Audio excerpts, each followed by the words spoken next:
The 75-year struggle and the sacrifices of Kashmiris have now reached a decisive turning point in their ultimate quest for freedom, accession, autonomy, or a global state. As the powerful public protests that erupted in Muzaffarabad, Rawalakot, Kotli, and the Nilam Valley in May 2025 generated a historic reaction among the people of Azad Jammu and the Kashmir against the financial and the administrative injustices of the Pakistani administration. Led by the Jammu Kashmir Joint Awami Action Committee, these demonstrations emerged as a united public voice against rising electricity rates, corruption, and federal control. And these events became not just local protests but a manifestation of a broader political awakening, an awakening capable of uniting Kashmiris living on both sides of the line of control under a common goal. This moment is significant because political rights in Indian illegally occupied Jammu and Kashmir have been frozen since August 2019 when the Indian government revoked Article 370 and 35, ending the state's special status. Now that Kashmiris on both sides are victims of economic deprivation on one hand and the political imprisonment on the other, a joint non-military and the diplomatic strategy between them is the greatest need of the hour. The Kashmir dispute is rooted in UN Security Council Resolution 47 of April 1948, which clearly stated that the people of Jammu and Kashmir would be allowed to decide their political future through a free and impartial plebiscite. A stance later ratified by the UNCEP resolution of August 13, 1949, though unfortunately this promise remains unfulfilled to this day. However, in 2025 UN document S 2025/84 of February 2025 termed Kashmir a fundamental element for South Asian stability and emphasized monitoring a political solution under the UN. On January 5, 2025, Pakistan observed the Right to Self-Determination Day, where thousands rallied in Islamabad, Muzaffarabad, and Gilgit demanding a plebiscite, and Pakistan's permanent representative to the UN, Munir Akram, stated that the Kashmir issue is a test of international law and if unresolved, peace in South Asia will remain an illusion. Similarly, in September tahun 2025, Prime Minister Shehbaz Sharif addressed the 83rd General Assembly stating that sustainable peace in South Asia is impossible without implementing UN resolutions and letting Kashmiris decide their own fate through a plebiscite.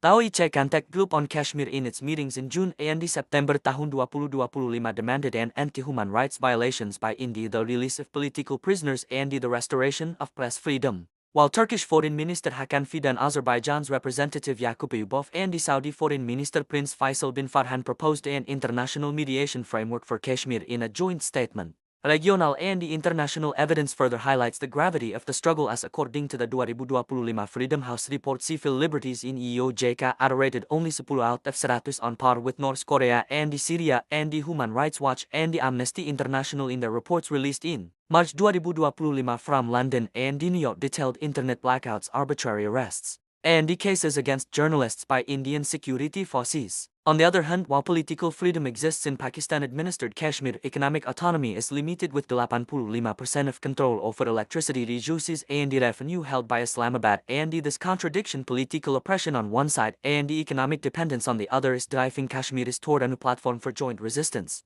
In this context, various self-determination models from around the world provide valuable guidance for Kashmir, such as Kosovo achieving political autonomy under UNMEK supervision in 2008, South Sudan gaining independence through a fair unsupervised referendum in 2011. The Dayton Agreement of 1995 enabling ethnic harmony under a federal structure in Bosnia, and Scotland adopting a democratic path by agreeing on a referendum framework with the British government in 2014, whereas the Palestine-Israel Accords of 1993 made it clear that ambiguous interim agreements can further complicate conflicts. In light of these examples, an earned sovereignty model or gradual self-determination under the joint supervision of the UN, OIC, and the SARC could be the most effective and viable strategy for Kashmir. New foundations for unity are being laid inside and outside Kashmir, with JKJAC leaders like Dr. Taukir Gilani, Raja Maksud Khan, and Sigir Chugatai becoming symbols of the public movement in 2025 by organizing protests across various districts of Pakistan-administered Kashmir,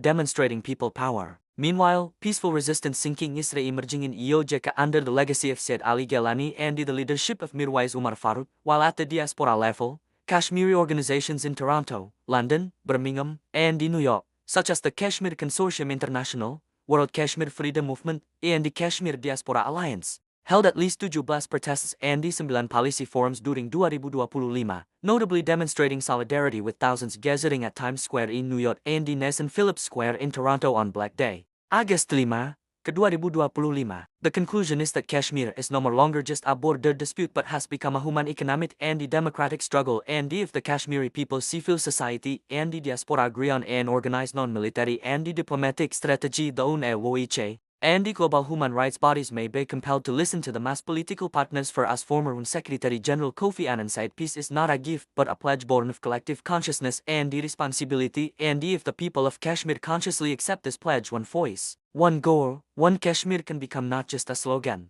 but a reality that will usher in a new era of self-determination, justice, and peace.